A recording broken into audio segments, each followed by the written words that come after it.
Alpaqut Federasiyasının prezidenti Agil Acalov ictimai fəaliyyətinə xaricdə yaşayan Azərbaycanlı gənclər üzrə Həmrəylik Assosiasiyasının Koordinasiya Şurasının sədri kimi başlayıb, daha sonra Azərbaycan Gürcüstan gənclərinin Həmrəylik Assosiasiyasının təsisçilərindən biri və prezidenti olub.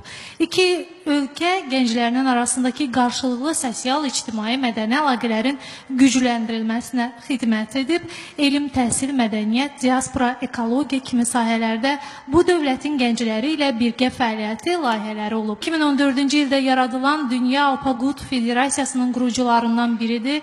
2011-ci ildən başlayaraq vətənpərvərlik mövzusuna həsr olunmuş bir çox idman yarışlarının təşkilində xüsusi rolu olub. Federasiya adından kimsəsizlərə yardım, müxtəlif xeyriyyə aksiyaları, qanvermə aksiyaları keçirib bu döyüş sənətini, idman növünü inkişaf etdirməklə Azərbaycanda və dünyada Türkün tarixini, keçmişini, döyüş mədəniyyətini təbliğ və tərənnüm etdirib. Bu idman növü Azərbaycanda yeganə Turan döyüş sənətidir. Biz də bu dəyərli dostumuzu mükafatlandıraq və buyurun.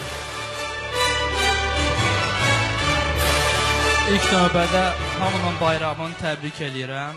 Biz son bir əsrdə 2 dəfə müstəqilliyə qovuşan bir xalqıq, güclü bir xalqıq və inşallah əbədiyə qədər biz müstəqil olacağıq. Bu münasibətlə Azərbaycan xalqını və bütün Türk dünyasını təbrik edirəm. Çox sağ olun. Biz təşəkkür edirik, çox sağ olun.